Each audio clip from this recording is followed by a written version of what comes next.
Brian Wilson isn't just a legendary musician. He's a producer whose innovative studio techniques redefined what pop music could be. As the creative heart of the Beach Boys, Wilson took a surf rock band and transformed it into a vehicle for some of the most emotionally complex and sonically rich music ever recorded. His masterpiece, Pet Sounds, is widely regarded as one of the most important and influential albums in the history of modern music. But his genius didn't stop there. Brian Wilson changed how albums were made, how vocals were layered, and how emotion could be translated into sound. Born in Hawthorne, California in 1942, Brian Wilson showed musical aptitude from an early age. Alongside his brothers Carl and Dennis, cousin Mike Love, and friend Al Jardine, he formed the Beach Boys in the early 1960s. Their early hits like Surfin' USA and California Girls made them the kings of the surf rock scene. But Wilson wasn't content with formulaic pop. By the mid-1960s, he retreated from touring to focus exclusively on songwriting and production, seeking a new depth in his music. The result was Pet Sounds, an album that broke all the rules.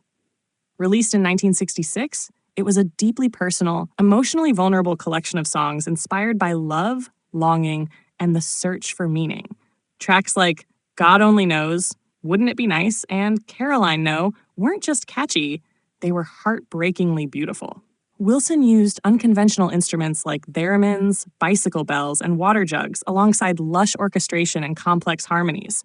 He layered sounds in ways no one had attempted before, often using the Wrecking Crew, a team of top LA session musicians, to realize his grand vision. What made Brian Wilson truly revolutionary was how he used the studio not just to record, but to compose. He treated the mixing board as an instrument. He meticulously crafted each track through overdubbing, tape splicing, and elaborate arrangements. His production style was cinematic, blending classical influences with pop hooks. Pet Sounds became a spiritual, emotional experience, proving that a pop album could also be high art. The album initially had a mixed commercial reception in the US, but its artistic impact was immediate and lasting. Paul McCartney has often cited Pet Sounds as the inspiration for the Beatles' Sgt. Pepper's Lonely Hearts Club Band.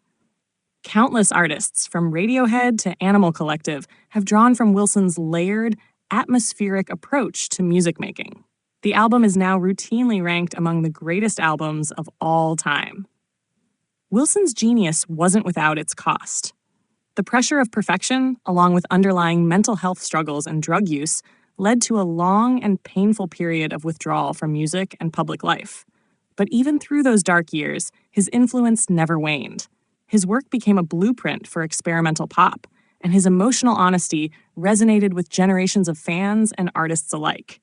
In later years, Wilson made a remarkable comeback, returning to live performance and finally completing Smile, the ambitious follow-up to Pet Sounds that had been shelved for decades. His legacy is now not only secure but celebrated, with Rock and Roll Hall of Fame induction, Grammy wins, and tributes from peers who view him as one of the greatest minds in music history. Brian Wilson didn't just write songs, he built sonic worlds. He captured the complexities of the human heart in melodies and harmonies that continue to inspire awe. In doing so, he proved that pop could be poetic, profound, and endlessly innovative.